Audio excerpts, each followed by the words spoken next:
Good morning. It's May 18th, 2022. Welcome to Triggered. I'm Cory Morgan. Well, we got a busy day around here for news, for sports, you name it. Right until the wee hours of tonight, there's going to be a lot of stuff going on in Alberta, and we'll be covering as much as we can and as clearly as we can. So let's start with the important stuff, though. What are the other observances today? What's burning a hole in your calendar to see what you've got to make sure to pay attention to? Well, it is National Cheese Souffle Day. I know, you already knew that. Nobody forgets that one. It's also the National No Dirty Dishes Day. I don't know where they come up with this stuff, but it gives me some stuff to talk about, ramble on, let you guys know what's happening while we get more of the viewers popping in there and filling in our scroll as well. Good to see you, Claudette, and Brad, and Joan in New Brunswick. People all over starting to fill a scroll. Lots of news to cover today. I got a couple of interesting guests, as always. So I got Lydia Perovic. She's I shouldn't say young, but it was about my age, I guess, a middle-aged lady who came over from the former Yugoslavia and has been writing and involved in the arts community and things in Canada for quite some years. And she wrote a book recently, though, called Lost in Canada, An Immigrant's Second Thoughts. She's sort of critical on the vision of what she thought Canada was going to be or what it was supposed to be when she got here. And it's quite a book. I got a copy of it and read it. And we'll discuss some of which her conclusions were there on here. Then I've got Calgary City Councillor Dan McLean. And this is an issue. It's, he's a Calgary councillor, but this is happening everywhere. And that's, of course, crime, or as they like to put it with the politically correct, social disorder. But transit in general, urban areas have got some very serious problems going on. And Mr. McLean really stirred everybody up and pissed them off when he dared to go out onto some Calgary transit facilities, onto a train on a ride along, and took pictures and posted them on Twitter of a gentleman having an episode, an overdose or a freak out or whatever it might have been. Well, you didn't take the guy's face in the picture or things like that, but it really illustrated a lot on how people, particularly progressives and particularly on these city councils, they just want to bury their heads in the sand. They don't want to discuss these issues. They got upset with him. They got worked up that he dared even address this. And it's important because people, if you are not riding city transit, if you aren't going downtown in urban centers, you're not realizing how bad it's getting. So I thought it was a great action on Mr. McLean's part to get out there and at least expose it. It's not judging. It's not the rest. It's just saying, this is what I see out there. This is what's going on, and I want people to know it. So he's going to come on today a little later in the show to talk about that.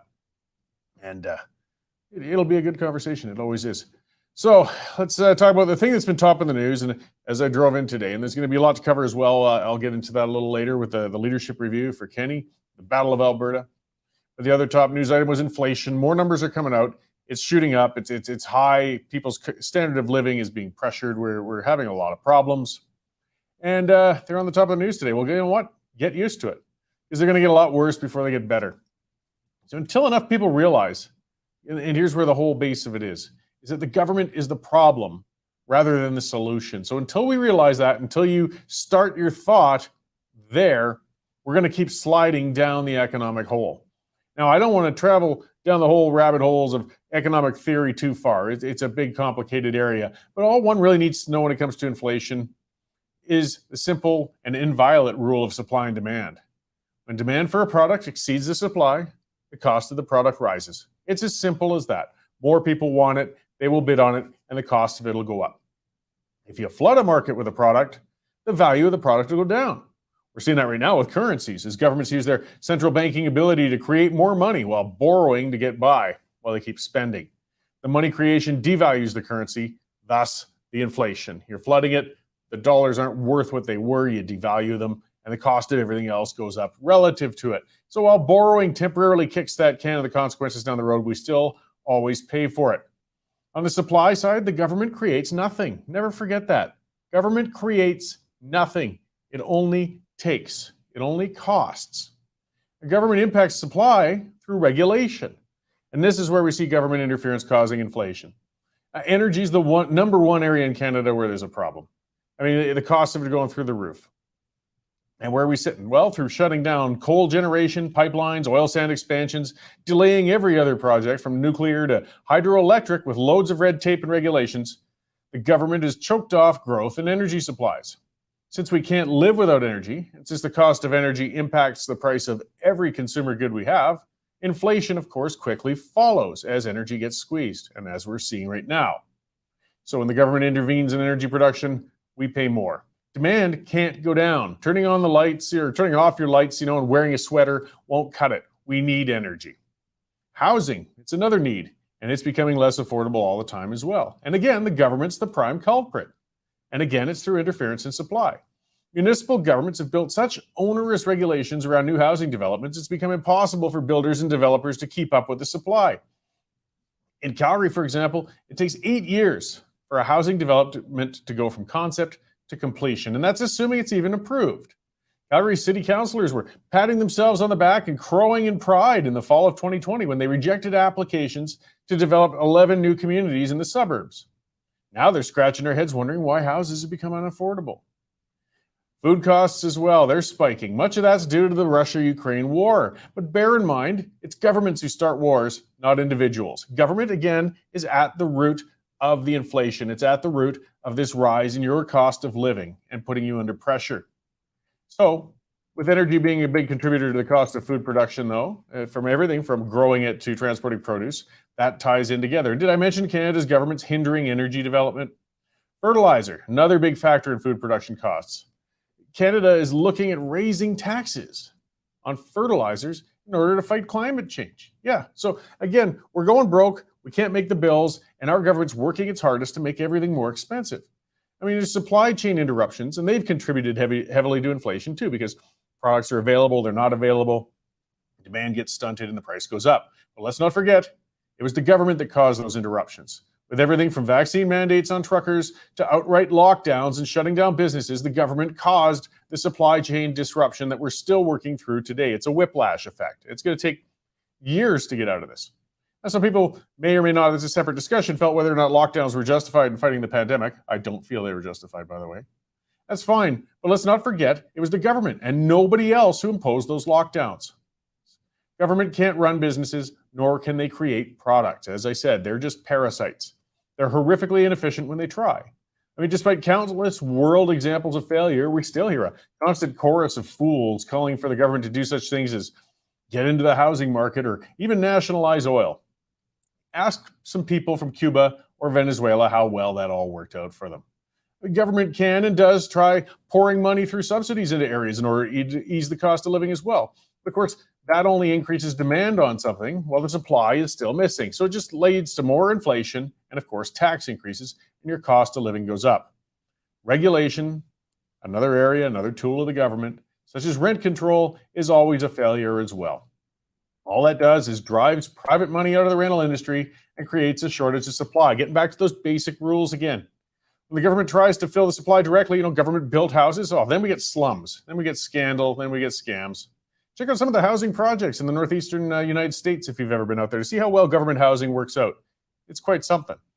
Using more government to fight inflation is the same as pouring gasoline on a fire in an attempt to put it out. I mean, look at the Trans Mountain Pipeline expansion project. Years of applications, billions spent by Kinder Morgan, and that was just to expand a pipeline that already existed and has been operating safely for over 60 years. Like, that's all we want to do is put one right next to one that was already there. We're not even breaking new ground. Kinder Morgan finally threw up their hands and told Canada to go to hell. They pulled out. The government bought the line since then, and costs have gone from $7 billion to over $20 billion, while the construction remains hopelessly delayed. Some people are questioning if it'll ever get done, and I'm one of the people among them. If the government had just gotten out of the bloody way years ago, that line would be in production today. Just think of how well the ability to export an extra 900,000 barrels a day of oil would be serving the economy right now in Canada in light of world oil prices. Instead, we're sitting on the third largest oil deposits on Earth and can't effectively get it out to market. That's 100% due to the government, guys. Keystone XL, it was killed altogether. Biden now, he's groveling and begging Middle Eastern oil producers to increase production on the USA's behalf, while he shut down a line capable of carrying 800,000 barrels a day from Canada into his country. Most of that line was built. The money was put in. It would be near production, if not in production, if it hadn't been for years of interference from Obama and later Biden. This is why the cost of everything's going up, people. It's government every time. There's no quick solution to the rising cost of living, but the longer-term solution is simple. We need less government. Get government out of the damn way. Cut regulations, open markets, and let creative people fill the voids. Until, though, we're willing to face that reality, we're not going anywhere. Quit looking to the government to solve your problems. Government is the problem. That's the note I want to start today on. All right, well, let's check in on the news and see what else the government's doing around the world with our news editor, Dave Naylor. Hey, Dave, how's it going? It's going good, Cory. How are you? Very good, very good. Just, getting crabby when I look at the cost of everything I got to try and pay the bills with. I mean, I know we're exceedingly well paid here at the Standard, but still, some things start getting a little tight sometimes. Yeah, inflation's not a worry for us high-paid newspaper executives, or media executives, I guess. We're not a newspaper anymore. Anyways, Cory, I've got a plea to the UCP, right? The government, the UCP party and the government are two different things, obviously. The UCP government has never been able to hold a press conference on time in their entire existence of running Alberta. So I make a plea today to the UCP. You've promised the results of the Kenny Leadership Review between 4 o'clock and 6 o'clock. If you miss that deadline, you will have an entire province pissed off at you because you're keeping them from the hockey game, right? So I'm guessing if it's going to be positive for the Premier, it'll come out early so everybody can get to the bars and the game. If it's negative for the Premier, they'll miss that 6 o'clock deadline and they'll hope that they'll lose all their viewership to go watch hockey, right? But at least we'll still be working, Cory. We'll be putting it out. So that's my plea to the UCP. For God's sake, get it out as soon as you can tonight. Well, that's it. And the idea of putting it off in hopes that people will forget about it and not pay attention. We got to remember, this is the Battle of Alberta. On this first game, no matter what happens, half of Alberta is going to be in a bad mood tomorrow morning. So, I mean, you're not going to ease any feelings. They're just going to be crabby and waiting. So, pull that Band-Aid off and get it done. I agree.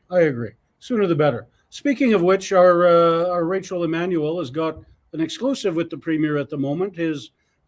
She's talked to him just hours before the votes released. Admits that he's going to have 2 speeches ready to go tonight, one for winning and one for losing, but he is confident that he'll win. So keep an eye out and have a read of that from Rachel, a good exclusive there.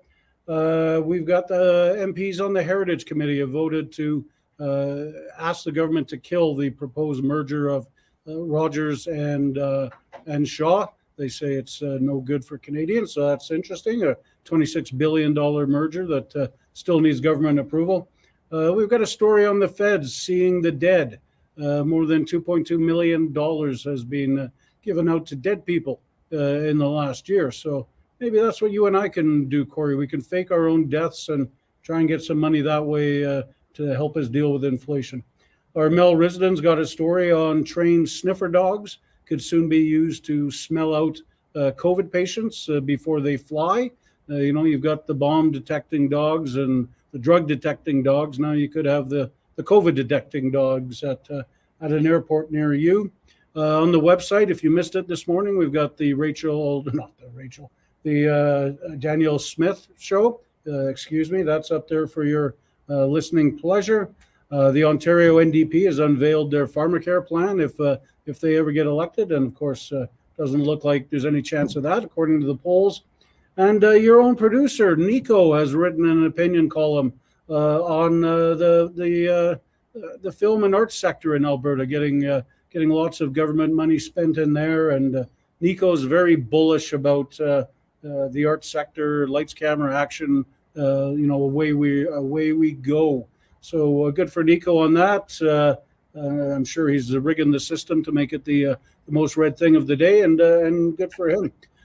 Coming up, the city's just announced what's going to be happening on the Red Mile tonight. Everything from the Stampede Show Band to all sorts of fun and games. So our Mel Risden is working on that story as we speak. And right now, hey UCP, if you need any help counting those ballots, I'll volunteer for a few hours. Right on. Yeah, the sooner the better. We're in for a long, long day. But, if we wanted normal jobs, we go apply at 7-Eleven, I guess. That's right. Do you have a full lunch today after the show? I understand that I've learned to keep it out of reach of that damn dog, so I got both sandwiches today. Duke the Wonder Dog stole your lunch yesterday. But Cory, you can't blame Duke, right? If you're silly enough to leave it out where this young dog can get it, it's your fault, man. It's your fault. It's not Duke's fault. If you can see the counters I've got with that giant long beast and how far he got back to get that sandwich, I mean, okay, if he does it to me again, it's my fault. But nobody sane would have thought a dog could get where he got. Isn't the first sandwich he's taken though, Cory? No, it's not. So it's your fault, man. Just admit it. Man up. Yes, it is. Oh, well, he's happy for it. He needs his treats. There you go. Right on. Thanks, Dave. I'll talk to you a little later. Take care. Right on. That's our news editor, Dave Naylor. Lots on the go, as we said. And Joan saying, COVID detecting dogs for a flu. Well, as Dave pointed out, I got a dog that's sandwich detecting, and he has a propensity for stealing my lunches. So you wonder part of why I get crabby on this show at times. It's hangriness because the dogs are stealing my food. Though I do have excess meat on me, I can get by. It's probably not putting me to too much harm. So all of those news stories, all of those columns, all that opinion stuff, it's all thanks to you guys because you've been taking out subscriptions and you've been members. So this is where I remind everybody, get on there, check it out, westernstandard.news. That's that new website, not that great big long URL anymore, /membership. And look at all those different deals you can do there. You create an account for free. Get that unlimited digital access. I mean, there's a number of incentives and deals. If you use the coupon code TRIGGERED, you get $10 off. It's, over the course of a year, $99 for a year, less than $10 a month. You get full access to our columnists, our news copy, all of that sort of thing.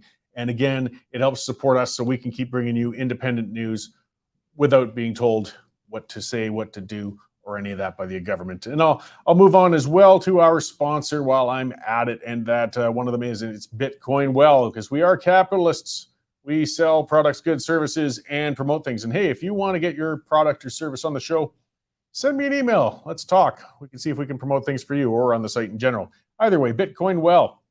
They're an Alberta company, guys. And of course, their name sort of says what it's about. They're about digital currencies, in particular Bitcoin. If you're looking to get into digital currencies, you're interested in it, you're not 100% sure what's involved with it, how to dip your toe in those waters, these are the guys for you. Because the main part's keeping your money safe. That's what's important. That's what we all worry about. We work hard for it. It's devaluing fast enough as it is. These guys give personalized one-on-one service. They'll sit down with you. You can have a chat with them and see what they've got to offer for getting you involved in digital currencies, particularly Bitcoin.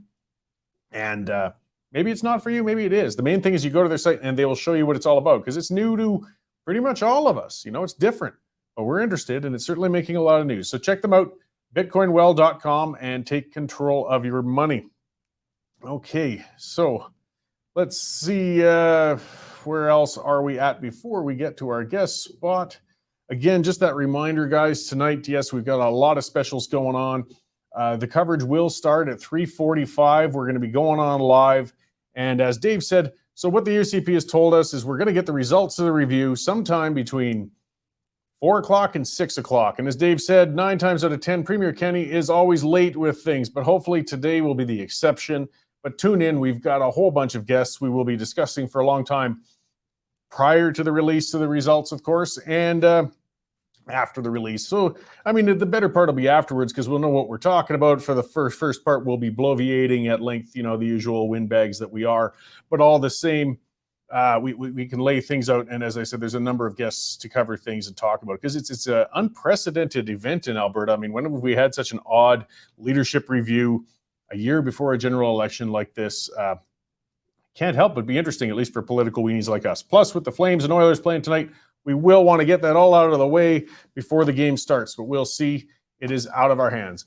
One thing that is in our hands, though, is bringing our guests in, and I've been looking forward to this. So this, as I said, this is Canadian author Lydia Perovic. I hope I'm not ruining her name. She recently wrote Lost in Canada, An Immigrant's Second Thoughts, and I read the copy just recently, and it's an interesting read. So let's bring Lydia in and have a conversation.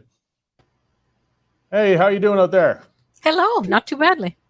Great. Well, I appreciate you coming on to talk about this. It was an interesting book, something different. I mean, I read a lot of, of course, just due to the nature of the show, political things or fantasy novels, but this was different. And it was, I guess it was very personal, a book on your part, very first person, relating a lot of your experiences as an immigrant to Canada. I believe it was in 1999. And I guess your vision of what you thought Canada would be has sort of changed over the years, or perhaps Canada's changed over the years. Can you kind of expand a bit on that? Yes, I'm finding out that Canadians are losing interest in their own country, and I'll explain what I mean.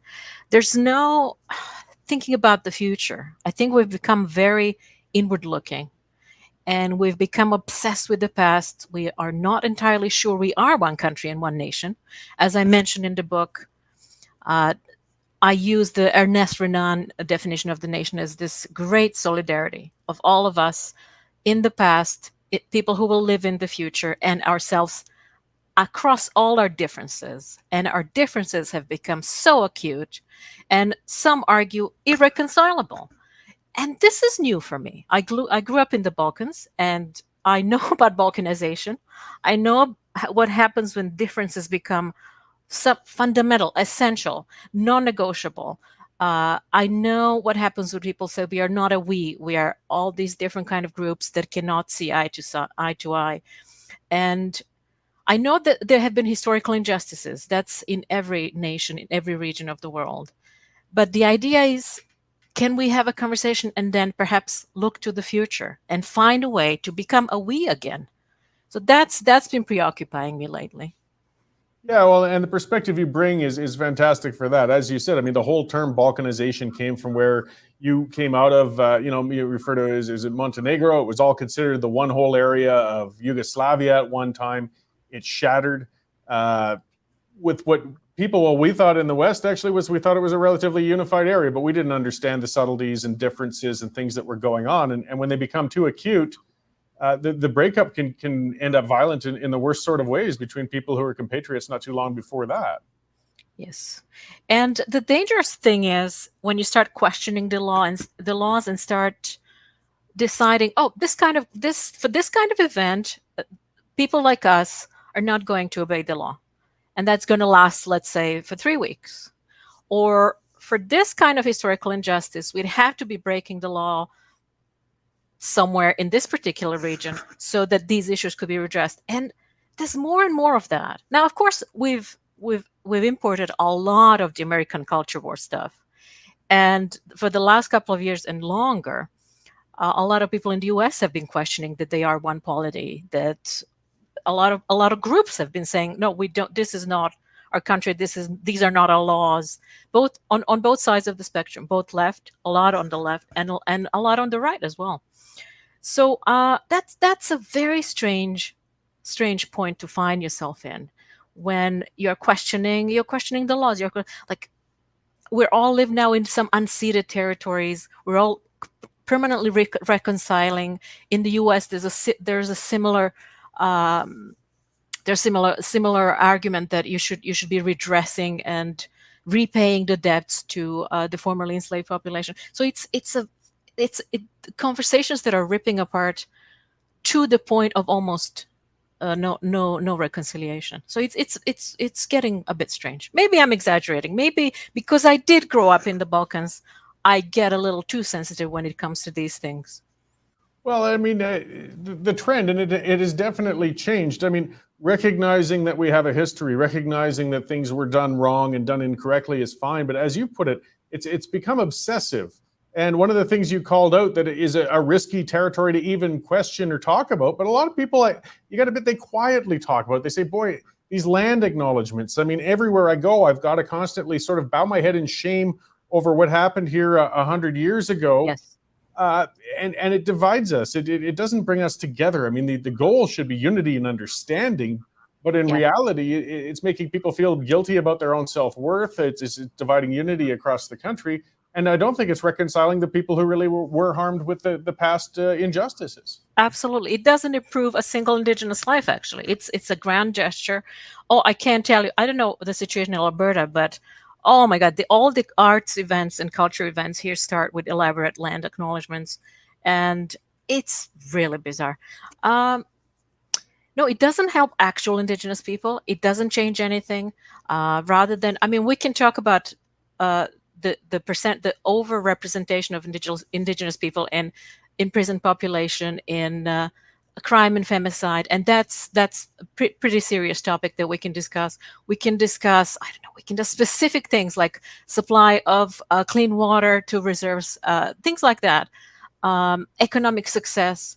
But land acknowledgements, they're like saying grace. They're like saying grace before an event, and it's kind of telling to immigrants, like people like us who've come here from all parts of the world. It's kind of saying to them, you are inheriting this sin. And so I'm not sure that we inherit sins. I'm not sure. And who's reconciling? Which blob? Which blob? I think reconciliation is something you do on a personal level. I had an interesting conversation with somebody from South Africa recently who told me the reconciliation there was meant to be a time-limited process. It took place, and the point was for the country to feel better about itself, so it can start looking to the future again. Whereas I feel here, I don't know, the reconciliation is it's a bit of a vague thing that we all have to now start doing somehow. Yeah, I mean, I don't know. I mean, as you said, it's a personal thing. The only people who could really reconcile would be the aggressors and the victims of times gone by. But as you said, you're kind of referencing that sins of the father or sins of the past sort of attitude, which is a non-productive way to look at things.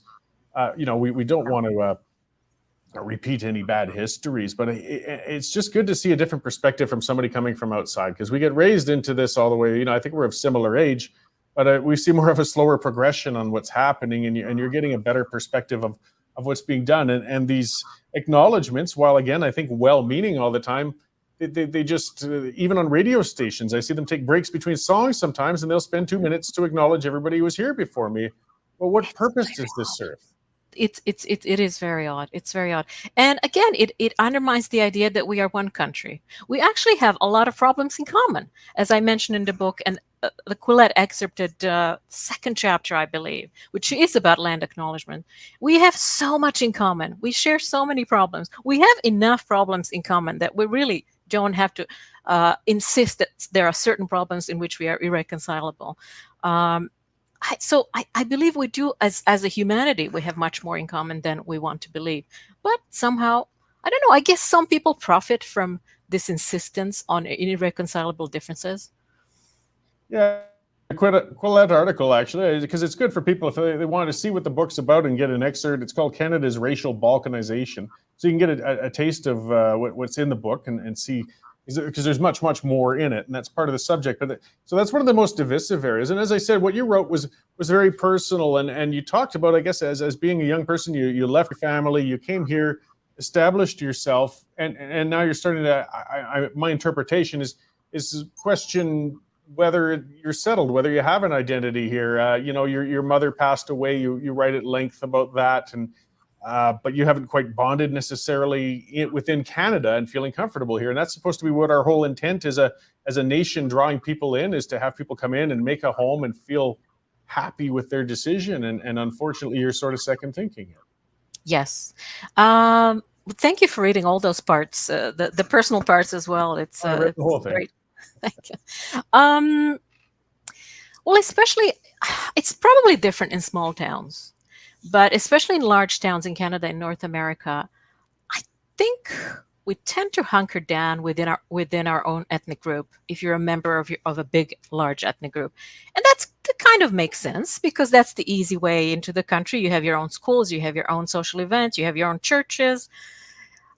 But it's not ideal for people who come on their own without a large family, or like I did.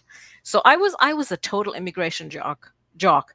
I was like 25, and I thought, well, I can just up and leave on my own. I don't have to know anybody. I mean, that was the promise of North America and Canada, right? You can come in and start from scratch and recreate your life and reinvent yourself. It doesn't matter what ethnicity you are.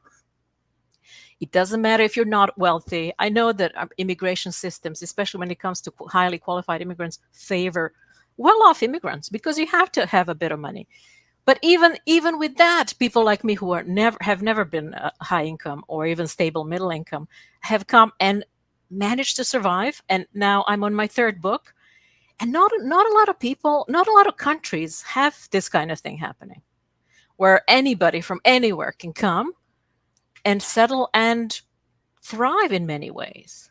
But then, of course, when you come to middle age, if you haven't brought your family over, like my family had no interest in coming over. They were older people and they don't speak English, and it just wasn't something they were thinking about. When you come to middle age, you kind of wonder, as we all are, did I do all the right choices? Was there a way that I could have stayed more closely connected with my family? I mean, when you're young, it's all about freedom, right? You just want to leave. And then later, when your parents age and die, then you realize, perhaps I should have spent more time with them. Yeah, well, and that was that personal aspect when you've left a lot behind, and then you reevaluate. Boy, there were a lot of years when Mom was on the other side of the ocean, and I could have spent that time there. But I mean, it's natural for people to rethink. But if we have a lot of people who have immigrated and spent decades here like that and still don't feel settled or not sure if their decision, then we've got to rework our experience for people who are coming here, because people should by then be saying, this is where home is. I made the right choice, and evaluate the smaller life decisions rather than that at this point. I agree. I wonder if having a more nationalistic or more cohesive culture would have helped. Like Americans, when you have an immigrant coming over, and the French as well, and various other countries, they have all kinds of narratives ready for you. This is about the country. This is the history. This is the movies. This, as you've seen in the book, I have my list of works of art and novels and all that help me understand Canada better. So something like that would be fabulous. But in Canada, when you come in, you really have to look for it, because there's so much American culture, and there's no indoctrination chance for us who come in our 20s and 30s. But I think because Americans are so globally present, they're more easily integrate people into their culture. So yes, maybe this is my plea for a bit more cultural pride, but in a Canadian way, not obnoxious. We don't do obnoxious pride. Yes. Yeah, you don't want to see jingoism or nationalism or some of the Absolutely. destructive types of people gathering together. It just trying to accept a bit more, though, of some unity. I mean, unifying isn't necessarily a bad thing, but people fear a melting pot or things such as that, and then they shy away at times. But I'll pivot a little more, because some of the stuff you covered, and it's interesting to me as well. So you made a living, you bounced around quite a bit, as you said, with a lot of writing and a lot of involvement in the arts, whether from volunteering or to being employed in different spots. But some of the fate of changing media. So this is quite a bit different from what you started with, but you wrote on it because it is something we're interested in as an alternative media outlet. We cover particularly news and politics, but the arts, with new media not making money like it used to, they can't dedicate to have somebody write things as you do, like with an opera review or, local galleries or arts writing. How do you think, is media going to adjust and adapt so those sectors can still be represented and get out there, or how do you address that crisis? I so hope this is going to adjust, because the only daily paper in Canada that's still covering arts to a certain degree, not significant degree, but there is something happening, is the Globe. Everybody else has given up. I think the Post has a film critic. The Star doesn't have anything. They just take from Wire. And this is one illustration of how we're not really interested in our own culture. We really should have conversations about what's going on. I mean, we produce some incredible stuff, internationally recognized. We train some of the best opera singers in the world. We have incredible choreographers. Robert Lepage is world renowned. Quebec cinema, world renowned. And a lot of people don't know about that. And especially now, they won't know about it because the media are not covering. So I do hope this changes. I mean, the Globe is bragging they have 200,000 subscribers. Well, then they can afford to hire some more arts writers and critics. I mean, you look at the British media, for example. They've increased arts coverage over the last however years, 10 years, since the internet has been rumbling the journalism. Not to mention France. I mean, the New York Times is covering the arts all around the globe. They want to be the hub of arts coverage, among other kind of coverage. for arts in many countries. And there have been years when the New York Times has covered more opera in Canada than our Canadian paper. So some absurd things. I think it's something we should really be. I mean, I don't know who decides this. I guess the media honchos, the owners of the company, the upstairs people in the media. What to say about the CBC? I mean, compare On the CBC. compare the CBC with the BBC, for example. I know the money is much lower in the CBC, but it's not all about the money. It's a lot about the programming. It's a lot about what managers decide to show, and there's a lot of American culture on the CBC right now, and there's no need. Why are you chasing clicks? You are CBC. You don't need the clicks. But there's all these weird things that I only managed to address a fraction in that little chapter. Well, it's just an interesting evolution, and we're seeing things go by the wayside. Like it's changing. We can't turn back the clock. There's not money in newspapers like there used to be. You don't have a whole bunch of classified ads and obituaries to pay the bills, so you could keep a writer on arts, or even sports is having the same challenge as well. Niche areas. I like to think human creativity, if we leave it alone, will come up with things. Maybe arts coverage could be syndicated, and somebody could get it out into a number of publications. Like we couldn't afford to keep an arts writer. But if there was a number of publications that would share on syndicated pieces, perhaps that coverage could still get out there and in an affordable manner for the writer. But we aren't there yet. Yes. And then local stuff. I mean, you would have, let's say you have in the Post Media, you have a book review or a film review that'll appear in all the journals around the Edmonton Journal and this journal and this and that. And it's just that one person in Toronto, for example. So again, that's another issue. Is becoming centralized. So there'll be only coverage for really the biggest players, like the COC or the Toronto Film Festival, and there's maybe a handful of other companies that suck up all the arts coverage, and the rest. But it's all this smaller to medium ecosystem that's kind of R&D sector of arts, where you get small projects, really enthusiastic people doing interesting things with not $1 million budgets. This is where the big things start. That's really R&D of the arts sector. Yeah, well, and then just kind of pivoting back to where you were talking about, if you're talking about national identity or unity, nothing stands out more than the artistic creations of an area as their local culture and things that are coming up. And it changes over time. It changes with different contributors or different environments. But we don't want to lose these things. There's more importance to the arts than some people recognize sometimes. Absolutely. And the kids growing up, when there's lots of coverage in the media, it becomes obvious it's a viable way of life. It's a viable profession. You can live. Your compatriots are interested in what you're doing as an artist. I mean, I think we can learn a lot from Quebec, who clearly have a different attitude to their own culture. And for example, in the last 2 years, when the performing arts completely shut down, with some minor breaks in Ontario, Quebec theater scene insisted that they go on, and they fought and fought and fought. They want to be seen as a serious, essential sector. And whereas in Ontario, we had film industry, interestingly, lobbying somebody successful in the Ford government and getting the designation of an essential industry. So they continued working through the pandemic, the film industry, and the performing arts. No, they weren't even allowed to rehearse. No, I understand. I have a daughter who's in theater with her post-secondary, and the pandemic, of course, of the worst possible time. I mean, there's some stuff you can learn through YouTube lectures. Yes. Theater is not one of them. You need that interaction. You need that stage time. You need all of those things. And, absolutely. And developing our local talent. Well, yeah, I appreciate you coming on to talk about these. There's lots more things packed into that book. And I just like to remind everybody, as a paper copy, and I believe you have an online version as well out there. Speaking of the arts, I mean, we're supporting our local authors.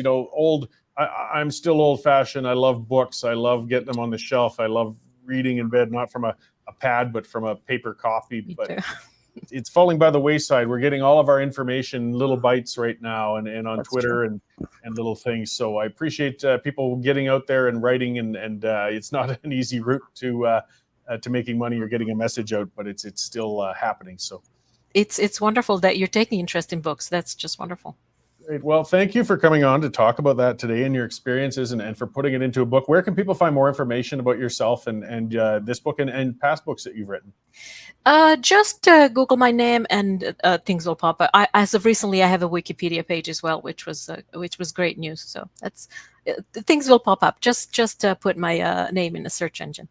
Great. And I'll just kind of spell that out then, because some people listen just to the audio sometimes on the podcast version. So it's Lydia Perovic, Lydia Perovic. And great. Well, thank you very much. And I hope the book sells well and we can find a way to make yourself and others feeling more comfortable with settling out here in this country. Oh, thank you so much. I am one of us. Yes, of course. Thank you. Bye-bye. Bye. So yes, guys, that was Lydia Perovic, as I said, with a recent book. And it's a bit different, and a bit different than the types I tend to read. So it was refreshing. And you read things like that, it helps you look at things a little differently, think of things. That's what I like first person writing, listening to somebody else who's had a different experience, a different perspective. I mean, I was born, raised Alberta, never had to move in my adult life more than 100 kilometers from where I lived. I didn't have to experience those things. I was fortunate here as it is. And you can't get a broad view. I mean, I traveled a lot and I was fortunate for that. And that's helped me a lot over the years.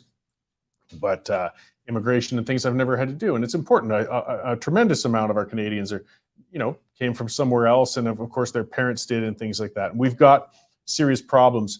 What I was interested in as well, as I said with Lydia, she's not, of our usual hard right wingers out here. This is a person who's taking part in the arts community and things like that. But she's starting to question, and some of those questions need to be asked. Some of the orthodoxy it's almost become with things like land acknowledgements. This as she said, it was almost like an opening prayer or something to start off events or anything going. It's not good for us. It's not healthy. I mean, we're dividing ourselves with every action we do. We're constantly, identity politics. It's a term we didn't go into, but that's what it's all about. And we're always breaking each other up. We can retain cultural history without having to split away from each other all over the place. It seems to be that, this and that. We're doing the opposite of what it used to be. I remember a while back, and that was some years ago, that there was a big celebration because there was a charter school or something of the sort that opened in Toronto, and it was all black. It was black for black students only. Well, fine, I understand that the black community has, a lot of challenges and integration and different cultural needs and things, but well, this is the opposite of what American black people had to fight for decades. This is when the water cannons were hitting them on the streets. This is what Martin Luther King was fighting for, was the ability to go in and have everybody being educated together and socialize together and work together. And now we're celebrating separating each other again. I can't help but think he was rolling over in his grave, Martin Luther King, at the thought that we've come full circle and we're actually trying to break up schools by race again. It's not good for us. It's not healthy. But anybody who calls it out, ironically, gets sidelined as being racist or intolerant. Well, hang on, we can do both. And I don't like when, speaking of before, when I'm talking about the government getting involved in the economy, for example, I mean, it never ends well. Government is not good at doing very many things. And when they get involved in our lives and get involved in our culture and get involved in our heritage, they don't do much better there than anywhere else either. So I get worried when you see such efforts for cultural preservation, when if you leave communities alone, they can do a very good job. Just leave them be.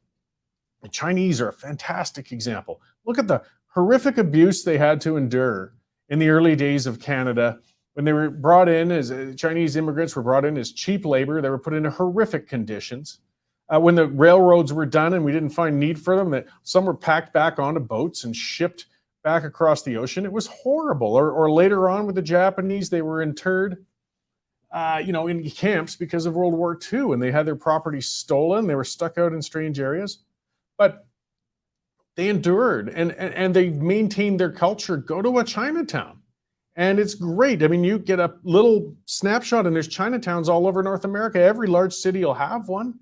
And you get a little taste of China. Is a lot of people there practicing, local cultures and traditions things like that, practices, foods, you name it, arts. It didn't need government help to do that. Unfortunately, this isn't the way I'd want to go. I think part of the reason that happened as well is because they had to deal with so much government abuse, so they naturally gathered together, and that would lead to maintaining more culture. But what I'm saying is that we're not sacrificing everything. You can do both. You can take full part in North American culture and activities and arts and interact with everybody else and still value and enjoy your heritage on your parental side, whatever that might be, you know, whatever past countries, practices, dances, clothing. I mean, all those things. It never ends. And it's fantastic. It's great. I mean, I love seeing, even if it's second or third generation people celebrating their heritage, you know, seeing kids out at a Ukrainian event doing their dancing, or Irish, or the Chinese festivals, or Indian. I mean, I remember living in Northeast Calgary when I was younger, and some of the cultural practices with kids, again, born in Canada and everything, but they're still taking part in those events and those foods and all those great things. Just leave the government out. We'll take the good parts from every culture and we'll learn to get rid of the other ones, because once government gets in, chances are we aren't going to be getting a better outcome. Okay, let me talk about another thing with government getting into your face, and that's your firearms. And I got to talk about one of our sponsors, and that's the Canadian Shooting Sports Association. These guys, again, have been a sponsor for us for a long time. You know, they've been warning everybody. Everybody's been warning everybody. The government is coming for your firearms, guys. They always are. They've started a backdoor registry. They want to know where your long guns are, because their intention later is to take them away from you. They want to steal your property, and I'll call it stealing. I call it that every time. If they're taking it away from you without your permission, even if they compensate you for it, it's still theft. Now, so the Canadian Shooting Sports Association, they lobby, they stand out, they report on those sorts of news, and put it out there so that you as a firearm owner can see what's happening, and they stand up for you, as I said, protecting against these incursions. And also, like any other association, they have all sorts of other resources for you there, whether it's, as you can see, Ladies' Day at the shooting range, or trap shooting, or target shooting, any of those things. It's an association to share those resources with you. But again, like everything else, they're not get tax funded. This is something where you've got to help yourself. You got to help them stand up for you. Just like with us with independent media, you got to go there, take out a membership so they can keep helping you as a firearm owner, or even a prospective firearm owner. So check them out. Canadian Shooting Sports Association, CSSA-CILA.org. All right, well, let's talk about a few other things while we go. So Mr. McLean, like I said, I'm looking forward to talking to him. He's been on the show before. I should say Councillor McLean. And but he's going to be on a little later because he's busy with City Hall business. So you're stuck with just you and me for a little while. How about a few things? Let's talk about the big news that's going to be happening today. And that is as I said, we're going to be doing a special at 3:45 and running kind of as long as we have to, live with a panel and a number of guests. But let's see some predictions in the comment scrolls, guys. Jason Kenney's got his leadership review going on right now. People voted by mail. They changed the rules partway through. There's a lot of discontent going on in the party. I'd heard different numbers, but it sounds like of the 60,000 eligible to vote, there was perhaps 35,000 came in. What do you think the outcome's going to be? Where do you think the numbers are, guys? Like, is he going to win by a landslide and come in with a strong mandate of 80, 85% and move ahead into the next election, you know, and whip people in his line? Will he win in a squeaker with 52%? Or is he going to lose with, 49.9 or 45%? What are we going to be looking forward to? Jamie Dickey saying, and I talked about that the other day too, saying Kenney did well in Washington, and it's true. And then, that's unfortunate. Like, it's just unfortunately his brand is in such trouble right now. I don't know if the good deeds now are going to make up for the past internal turmoil going on with that party. It's difficult. So John Williams thinks he's going to win with 65%. And of course, Calvin Goulet-Jones, bringing up another aspect that we're going to hear from people a lot, no matter what the outcome is that people don't trust the vote legitimacy. And Calvin thinks Kenney's going to take it at 65% to 35%. And see, if people don't trust the legitimacy, it won't matter what it is. They're not going to, accept it. The unity is going to be a problem. Like, Premier Kenney has a lot of issues going on. I can only speculate. I've talked to a lot of his caucus members, on this show, off the show. I've known some politicians. there's the big difference. I've always respected Jason Kenney. I thought he was good in federal politics. I thought he was great in the Reform Party, all the way up until he got into cabinet and in immigration. He was great there. But there's a big, big difference, and this happens a lot in politics, between being very effective at their job on the way up, but once they get to leadership, that's a whole different art form. It's a whole different thing. Now you've got to still look at all the policies and the issues and the things like that, but you've also got to lead a whole bunch of other people underneath you who are a bunch more type A personalities, a bunch more ambitious politicians, and you've got to keep them settled. And of course, you've got to keep the public settled, because if you don't get reelected, you're out. And I don't think Kenney has that royal jelly. It's a very rare person who actually has all of those things, who can pull it off. You know, Premier Klein was one of those. He had all sorts of opposition and things, but not too much from within his party. And then, of course, the unions and the left went ballistic on him, but he knew how to win the public. I mean, half of it goes both ways, too. If you want support within your caucus, you have to make them confident that they're going to win the next election under your leadership. And the sagging general support numbers for the UCP are terrible. There are a lot of UCP MLAs, or even ones who might want to run for office, particularly in urban areas, that understand that if something doesn't change dramatically, there is no way they're going to win the next election. They're not going to win their seat. Maybe the UCP will win, but they won't win their seat. So where do these MLAs sit? You know, even if it's I mean, some are going to vote on things or support or not support based on principle. Some is just even, I'm just looking at the self-serving aspect. If you want to keep your job for another 4 years, it's not looking really good to do it under Kenney. But we'll see. I mean, after the review, he's got a year to work on it. I do think that, as Laurie Carter's saying, so tired of their circus show.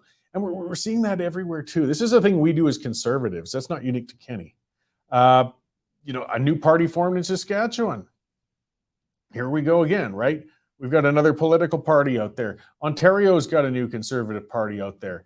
BC, it seems, might be splitting, because the BC Liberals, which are different than other Liberals, they're kind of their conservatives, really shut out particular candidates like Aaron Gunn, and there might be more splits going on there. We don't sit together really well.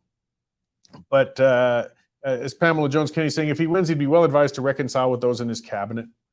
Yeah, because people are tired of looking at it from outside and seeing the infighting. That, you know, there's few things that would reduce your confidence in a group or a party or a government more than seeing them fight with each other.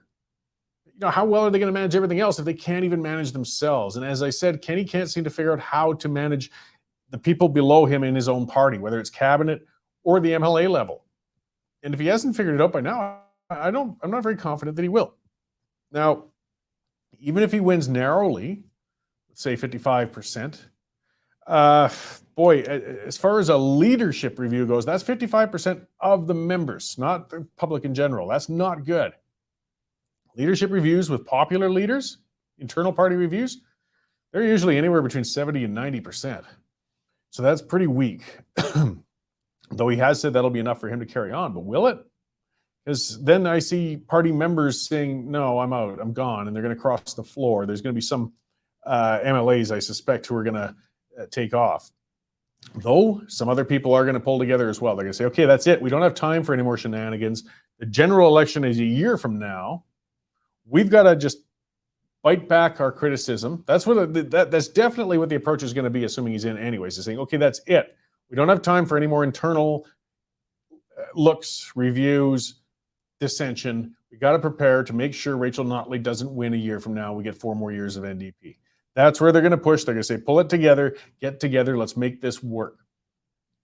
And it might work for some. I mean, the fear of 4 more years of Notley is a serious fear. A lot of us would be pretty afraid of that. We don't want to see that again. But will it be enough to choke back the frustration with the party right now, the frustration with the leadership? I know a while back, there's a senior cabinet member that I know, and I spoke, and I was told he hadn't spoken to Kenney in weeks. Well, like your own cabinet, these are people you should be in touch with. I understand that you can't make a phone call to every caucus member every day, or even every cabinet member, but there should be a lot of direct one-on-one interaction. But instead, there's an inner circle of staffers and a handful of cabinet members, and that's this government. And it's leaving others feeling that they're on the outside, and it's breaking apart because of it. So we're going to see tonight what's going on. As Dave said, Rachel Emmanuel, that should be up soon, had an exclusive interview with Premier Kenney for a little while in Washington there. And she is now over in, she's going to be, I guess, directly attending the Kenney event. There's going to be something going on down south where they're going to watch the results coming in, and there'll be some sort of little speech perhaps or something. It's not a public event, but she'll be dialing into us and giving us updates. Of course, as soon as it comes in, we should be able to stream that coverage. And well, I'm saying stay tuned tonight for that stuff. Again, hopefully before the game, because I know if the game comes on, as Dave said, well, it depends. I mean, some people don't care about sports, but for the most part, I think our viewers are going to drop off and worry about seeing what happened to Kenney later, because we got Edmonton versus Calgary going on up in the north. I'll list a bit of the people we're going to have coming on here too, just so you know. Where are we? Here we go. So yeah, Andrew Lawton's going to come on for a bit from True North Center. You know, these are alternative media sources. We bring others on. I got Janet Brown coming in, or she's going to be coming on the show anyway. She does opinion research and polling and things like that in politics. Danielle Smith's going to chat with us for a bit. I got Paul Hinman, MLA Peter Guthrie from up in Cochrane, Josh Andrus from the Alberta Institute, Drew Barnes, of course. He's going to come on for a bit and talk with us. He's out in Cypress Medicine Hat, the MLA out there, independent one. David Parker from Take Back Alberta, and perhaps some more. So it's going to be quite the production today at 3:45. All right, let's move on and have a look at a little more new stuff while we get ready for our next guest. This is something Dave mentioned. Yeah, so the Receiver General, again, getting back to government, right? Getting back to the lost cause of it. Paid $24 million to the dead. Yeah, pension payments and payments to dormant bank accounts, things like that. $23.6 million over 6 years, with write-offs as high as 20%. Of course, you're going to write off a lot of it. They're dead. You might be able to collect from some widows, or if it's an account that was untouched because the person left nobody behind. But can this government do anything right now? And people say, oh, what's 24 million out of billions? Well, it's $24 million. You got to look at every bit of it. If it's private industry, there's no company that's going to throw 24 million here, or very few of them anyways, or 4 million even over a few years without accounting and figure out what the hell's going on with it. They're not going to be in business long. The difference with the government, you see, is they don't go out of business. They don't have that fear hanging over their head. That's why they're incompetent in running businesses. They always are, because they don't put themselves on the line. They aren't like people who put money into a business and tried to make it roll. This doesn't matter if it fails. Oh, well, shrug your shoulders, get some more tax dollars, try it again a different way. So everything they run tends to be terrible. So yeah, it looks like checks to the dead declined from a peak of 7 million in 2017. So after staff began cross-checking with federal death records. How hard is it with record keeping these days? I don't understand some of this. You've got all our tax info. You've got our info 100 ways from Sunday. My phone in my pocket has the calculating power of supercomputers from 30 years ago. And you guys can't cross-reference between, hey, this is a dead person and this is a live one. I just, again, if it was a private industry and they're losing that kind of money, they would find the database ability in order to do that sort of thing and figure it out. When it's government, we'll just write off a bunch of it. Keep throwing that money out there. Of course, once they find out if you have taken money that you shouldn't from the government, then they're on you like a pack of jackals. Then they're all over your case. Then you can look forward to account seizures and all sorts of good stuff. Let's see, they acknowledge that in one case, payments totaled more than $250,000 before the error was discovered. Yeah, there's an account, and they wrote it off. So they gave $382,000 out to a dead person. Good work. They claim that there was attempts to recover from calls to ex-employees, bankers, morticians. What are you going to get for the mortician? What? Dig him back up and steal the wedding ring off the body or something? You idiots. You gave money to a dead person for years and it disappeared. Good work. Our government in action. Why do I get crabby whenever I have to pay my taxes? When I see what those idiots do with it. Getting back to news we've covered a lot of times as well, and it just keeps coming. as the committees keep meeting, as they keep talking. You know, Trudeau built his stacked report that's going to be built on the invocation of the Emergencies Act, only because it's the law, he has to. So he put a Liberal judge in charge of that, and they'll come out and say that good old Justin was smart and he did it right. But you know, we know in reality that he stepped on Canadians' rights in a horrific way, and he can't justify it. And he can't. And one of the big things that keeps coming up over and over was they claimed that the police asked them to invoke the Emergencies Act. And every level of policing is coming back and saying, no, we didn't. So yes, even the Ottawa interim police chief, Steve Bell, and again, this was not a guy who was a friend of the truckers convoy. This was not somebody who liked them. This was not somebody who wanted them there for a minute longer than they were in Ottawa. But he said, no, we did not tell you guys to invoke the Emergencies Act. Never said it, never happened. The RCMP has said this now. The chief of police in Ottawa said it. I'm sure the OPP will probably say the same thing. No police asked for this. But the government just keeps lying and lying and lying and saying, we did it because the police asked. How many times are they got to be shown? But I don't know. It doesn't seem to make news. People just keep voting for them and keep bringing them back. So yeah, Ottawa police. This was Andrew Scheer. Hey, good on him. He's still in office. You know, there's one of those things to give a bit of credit when you're a former leader. We saw that with Stockwell Day as well. If you no longer leading the party, it doesn't mean you have to be done. You know, maybe you did your time, you go back and you can still be effective. Well, as an opposition MP, Andrew Scheer was questioning. He said, because you got to ask these guys directly on these things. He said, did Ottawa police request the federal government to invoke the Emergencies Act? There, nice, simple question. And the nice, simple answer from the chief was, we did not make a direct request for the Emergencies Act. Brenda Lucki, same thing. Special Joint Committee was asked, did you ask the government for the invocation of the Emergencies Act? This was from a senator in Ontario. No, she said. Meanwhile, liar-in-chief, Public Safety Minister Marco Mendicino 11 times told the Commons and Committees that they invoked the Act on police request. No wonder this government was afraid of raising the fine for unethical behavior beyond $500, which is what it is. Because, I mean, when we got a senior cabinet minister who just keeps lying in our face, even when the evidence says otherwise over and over and over again, how else do we hold these clowns accountable? This is what leads and fosters to large protests. This is what leads to violence. This is what leads to people feeling there's just no recourse through the proper channels. How do you get accountability out of this government? They just lie to you and they carry on. They lie to you and they take your money. They lie to you and they step on your civil rights. I can understand the frustration. I can see why people want to swarm Ottawa rather than put up with it any longer. I mean, unfortunately, the only way we can go is to where was I there a second? Oh yeah, so to get him knocked out in an election. That's the only way to do it. Frustrating. Well, we got to change the system. That goes full circle back to a lot of stuff I talk about. And that's where the only way the system's going to change, the only way we're going to get anything different out of these guys is to have a province separate. We need to tear down this engine and rebuild it as best. I believe Daniel Smith was talking about it, and I've talked about it a number of times. I've written on it. A refederation.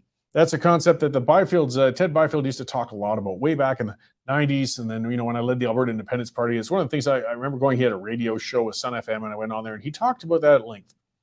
And it's saying Confederation doesn't have to end with secession, but this is where you can rebuild it. Refederation. Change the deal. Rewrite it. Something I've asked people a lot of times.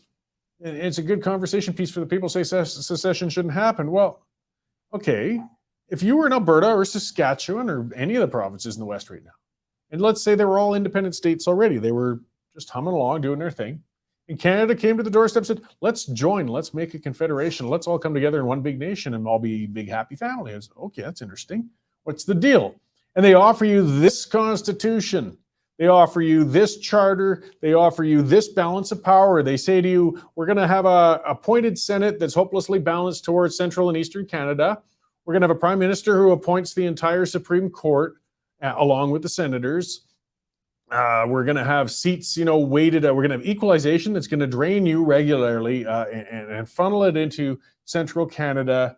We're going to have the RCMP that acts again on the behest of the Prime Minister and does things such as gun seizures on you. Sign on the dotted line. Would you sign up for that? Of course not. Nobody would sign into the current deal. So if you aren't willing to sign on to that deal in that hypothetical situation, why are you tolerating the deal as it sits today then? We should be trying to change it. We tried to change it before. As Dennis Chouinard is saying, a constitutional crisis is the only thing that can save Canada. Yeah, Alberta voting to secede would do that. Or Quebec. I don't care which province. It needs the trigger. Because we tried Patchwork, we tried Charlottetown, we tried Meech Lake. These were constitutional reform bills. They didn't work. They failed. Our system is too complicated to tweak or reform the Constitution. So the only thing we can do is tear it apart and draft it again, if we're willing to draft it again at that point. Again, we wouldn't sign back into the same thing all over again. That's just not going to happen.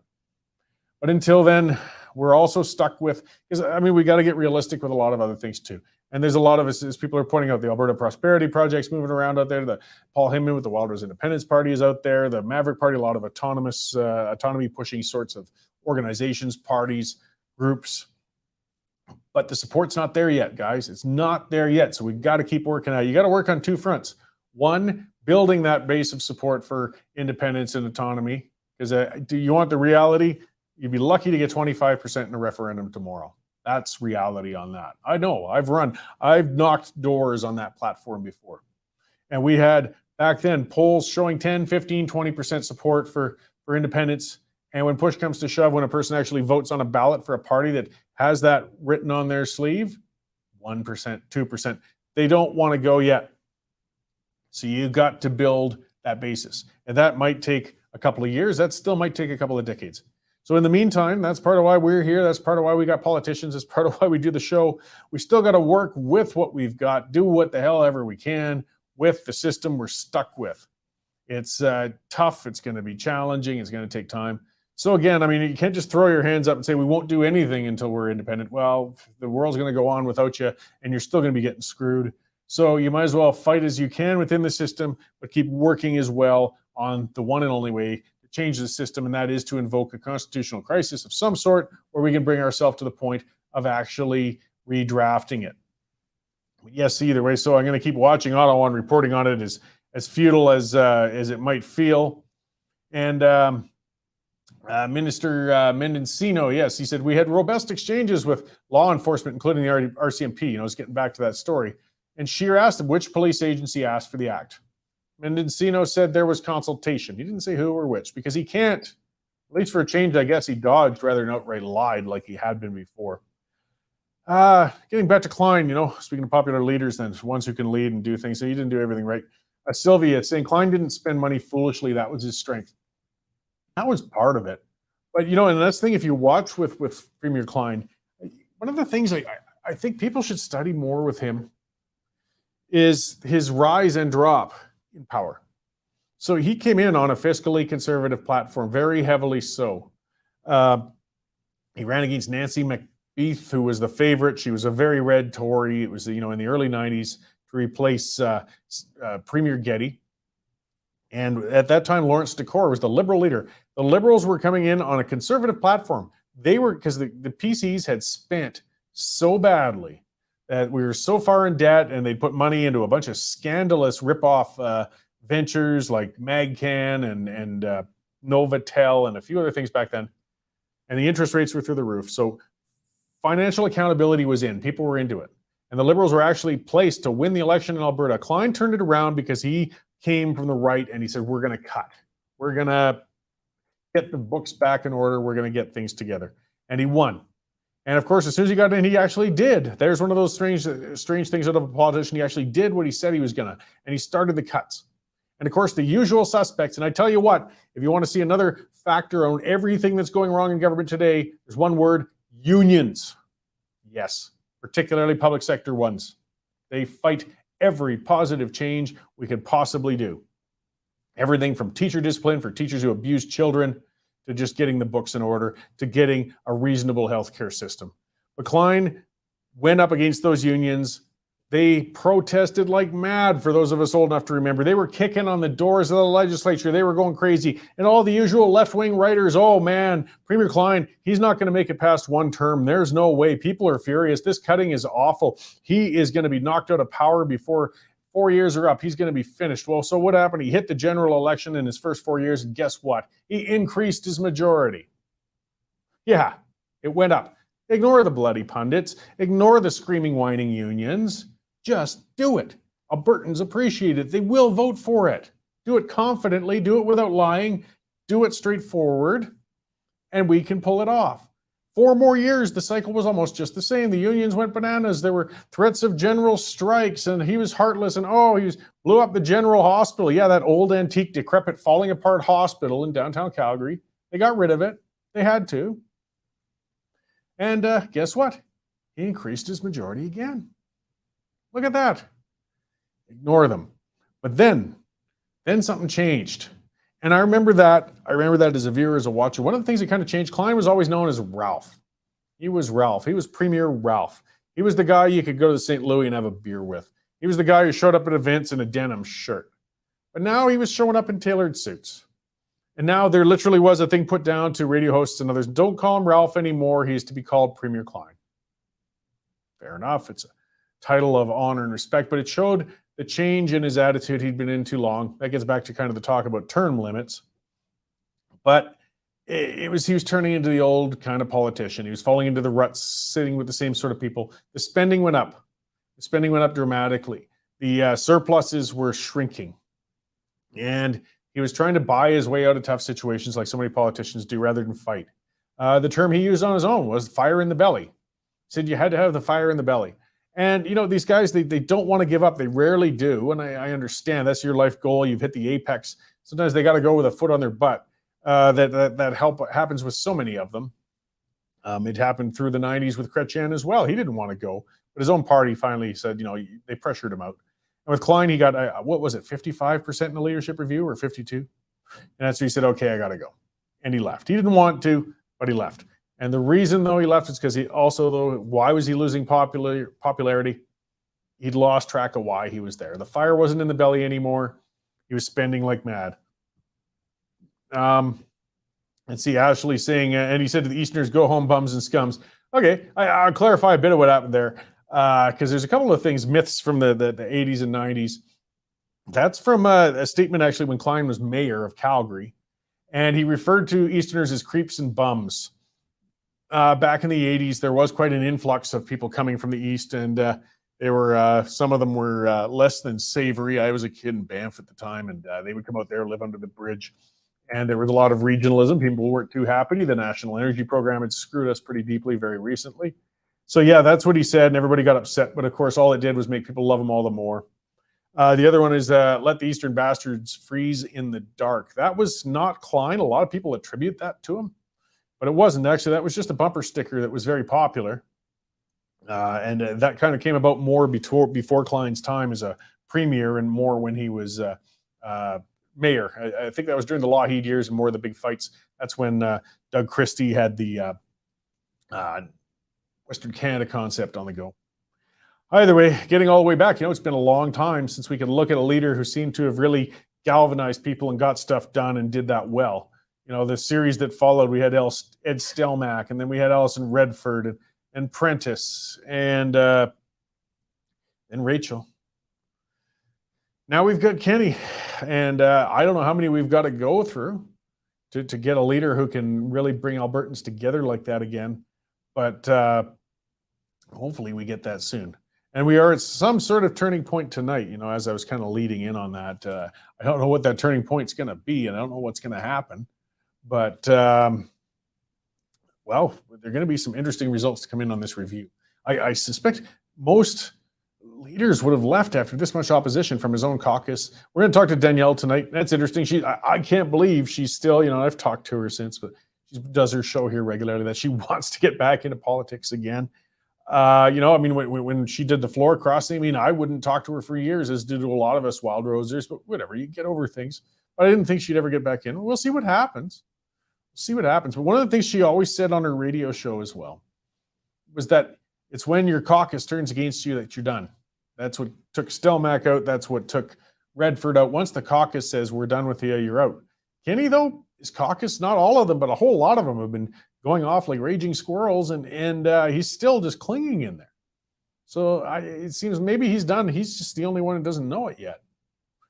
So he's still going to have to change something dramatically, no matter what the results are tonight, assuming he stays in there. He's got to change something. Because if he thinks I got this endorsement in this review and then carries on running things as he had the last 3 years, it's going to be a disaster. So get used to saying Premier Notley again.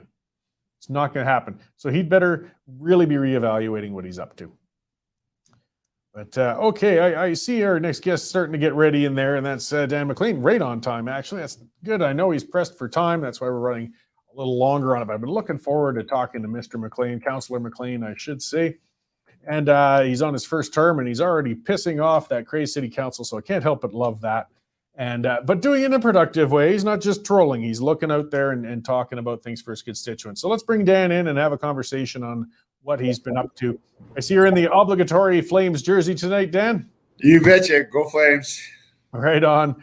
Well, I appreciate you coming in. As I kind of sort of said in the lead up there, and I've covered that on this show a number of times. The term they use is social disorder. The bottom line is, though, our transit system is having a lot of challenges right now, and people aren't wanting to ride it. But it seems almost as if a lot of city council members would just rather not discuss it. And you kind of went out there and brought the issue into the forefront, whether people wanted to or not. Yeah, and that's at first maybe I looked at that and said, oh, look what I've done. But now I feel like, look what I've done. Fantastic. Because now everybody's talking about it. There'll be some criticism and a lot of praise, to be honest, especially from the people that ride the C train all the time or aware of it. The criticism comes from the people that don't ride the C train, have 3 cars and live in the suburbs and have nice backyards. And they want to tell you to, live in a 400 square foot apartment and ride your bike or the C train. So there's some hypocritical messaging going on there. But so I've brought it up. We've got it's a live topic now, and I couldn't be happier. Great. Yeah. So, part of one of your solutions you talked about, and as I'd said before too, and as you kind of said, which is important, most people just don't ride the train. They didn't understand how bad it's necessarily getting on there. Part of why I've gone on about it so often is because I did use the train and I do work downtown, and I'm seeing this degradation of things. So just the first step is just letting people know what's going on there, because even if they don't ride it, people are concerned. So you brought that front and center with pictures and Twitter and using social media tools. But the solution, at least one solution, I know it's a much bigger problem, though. You've talked about doing a trial run with something like turnstiles or some sort of controlled access on trains. Well, let's back up 2 seconds there, Cory, because you're right. I ride the train as well. I'm in the deep south. I come downtown, I want to pick up a game or go to a restaurant, maybe have a couple cocktails, and then just ride the train home. But it's become increasingly unsafe. And so I see these behaviors more and more all the time. During my campaign, I would talk to a lot of the residents. I went on a ride along with a friend of mine who is a transit officer, showed me lots of nasty pictures. It's just stuff that's going on that they, like I said, nobody wanted to talk about that. It's maybe we're going to work our way out of it. So it was a big issue on the front of my mind during the campaign period. And then when we went after the election, I would bring it up to administration, the councillors, the mayor's office. And the same thing, they said, no, that turnstile thing, that's going to cost $400 million. We don't need any more transit officers. Once the pandemic's over, it's all going to go away. Like that, pretty much just ignore it and things will take care of itself. And I guess to be a little mean, a whole bunch of woke terminology these days. And, that we have to, and enabling behaviors that we can't do this, we can't do that. And I want some action. I didn't come into this job to sit around and just spew platitudes. So now we're getting some action. So what I want to see, getting back to your turnstiles, every major city in North America, you've traveled, we've all traveled. You go to New York or Boston, San Francisco, Vancouver, more progressive left-leaning cities, they have recognized the problem. So it's a barrier. It's a turnstile. And again, number one, it would never cost $400 million to do the whole city. We don't need platinum coated turnstiles. But if you went to Chinook Center, like a pilot project, one in each quadrant of the city, And say if you're traveling south from Chinook, there's a ramp that goes up there, and there's just going to be a little barrier. I mean, we could do this for a small sum of money, have some accessibility. We have to make sure people with disabilities or wheelchairs can get through there. A lot of new technologies that will enable that. But it just restricts access to them getting on that train. And so, because I think Rick Bell said it, I called it a criminal distribution system. Again, maybe a little harsh, but reality is tough sometimes, because this is what happens. You get on the train. I did the ride along, and they see this, maybe some unsavory characters, doing drugs. The one guy had a knife on him, and they say, okay, they're very nice. I must just take my hat off, commend the Calgary transit officers and the police CPS. They're very professional. They do their best to take care, and they're not going to write tickets to everybody and lock everybody up. So they just kind of help them, and they say, hey, we'll bring in the dope team, and we'll take you down, and we'll get you some help. But no, they give them the option, and they just get off the train, and then they go hop on the next one. We'd see the same people within an hour of each other. So again, that would restrict people from going out into the suburbs. And again, most of the crime in the burbs or anywhere happens with and around our C train stations. Yeah, well, and I mean, you're not trying to villainize or shame people who are troubled or the addicts or things like that. You see, that's some of the defensive accusations that got thrown out at you for just daring to even kind of broach it. And I don't think you've ever pretended that putting the turnstiles on are going to address those problems. It's just addressing the one problem, that the troubled people are getting on the trains. We know, I mean, let's use common sense. They aren't paying a fare to get on. That would be enough deterrent to stop a lot of them from getting on the train. Now, they're still going to be off the train. There's still going to be a challenge with those people. But at least for commuters and others, they can feel more comfortable and safe utilizing the train when they get around. That's one line. And, again, you're right. I do care about all Calgarians, but safety is at the top and the forefront of what I'm talking about here. So the safety of all Calgarians, mainly like the people that are riding these trains that do not want to get on anymore. A young gal coming downtown to go work, and she's got a night shift. She's not taking the train anymore. She's scared. Adults, myself. So number one, it's just the safety of the people that are, the average Calgarian that's traveling. And again, it's the people that have some mental health and drug addiction problems. We're not doing them a service by letting them sleep in the train station. There's other ways and other avenues that we can take care of this longer-term systemic problem. I'm looking for some short-term concrete answers. And you mentioned the not paying your fare. Fare skipping is very prevalent, and that alone, not just by from all walks of life. If people know that that's not being enforced, and we're losing tens of thousands of dollars a day. Yeah, and that's another aspect of it. I mean, as you said, the number's ridiculous. I mean, we've got modern technology. We got a lot of things. There's no reason it would cost $400 million to control access to the trains. Plus, part of that would be offset by people who, well, I think two fronts. For one, ridership would increase because those things are nearly empty because people don't want to get on anyways. And as well, whether we like to admit it or not, there's fare dodgers out there. I mean, there's some people who just, if they aren't checked upon, the honor system is there, they don't have honor, they're not going to pay the bill. So, you're going to get a bit of return on that. Well, the one car alone, when the transit officers went by, and they can, because some have an app on their phone, and everybody's always trying to game the system. And you could buy your ticket online, and they would wait till they saw the transit officer board the train and then actually push purchase. But then I get, they got around that, and they figured out that you've only bought that 17 seconds ago. The train's been going for 30 seconds. So again, it's not only just making sure that people pay their fair share, because we're spending billions upon billions of dollars on this mass transit, taxpayers' dollars.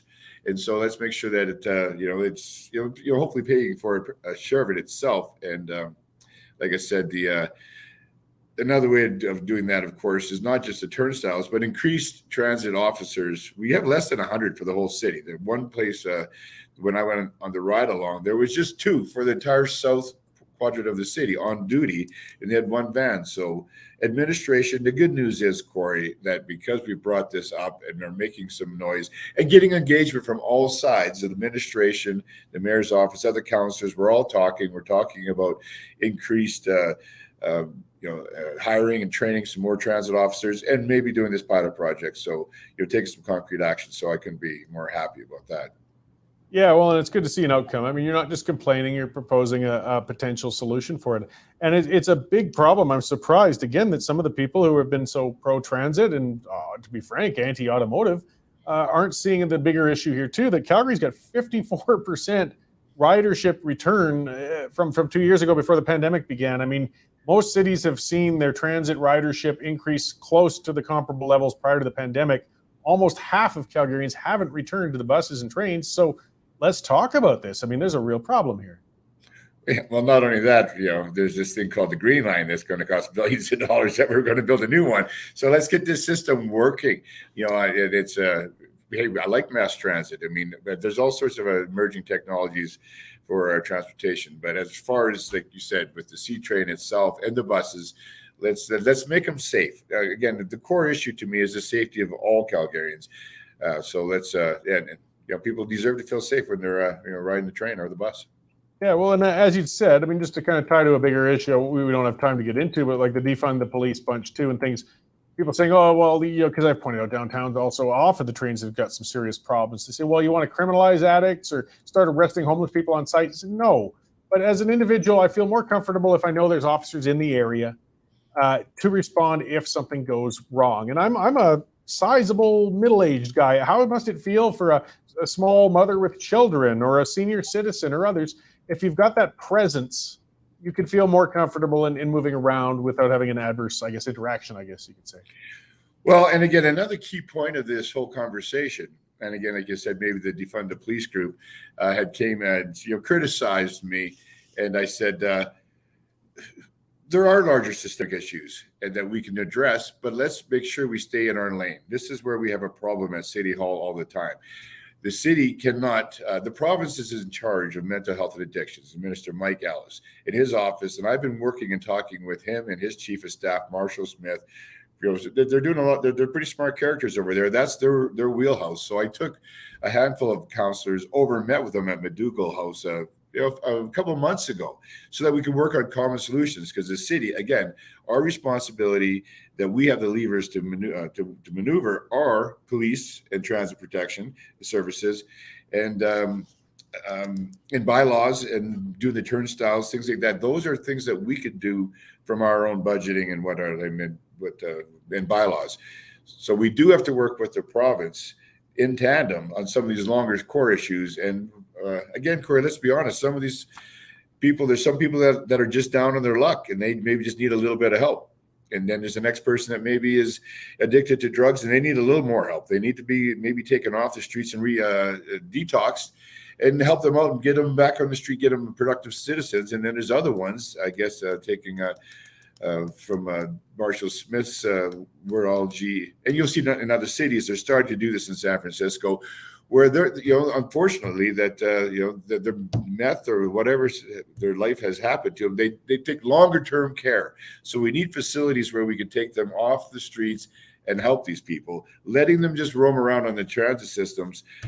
And again, like I said, in front of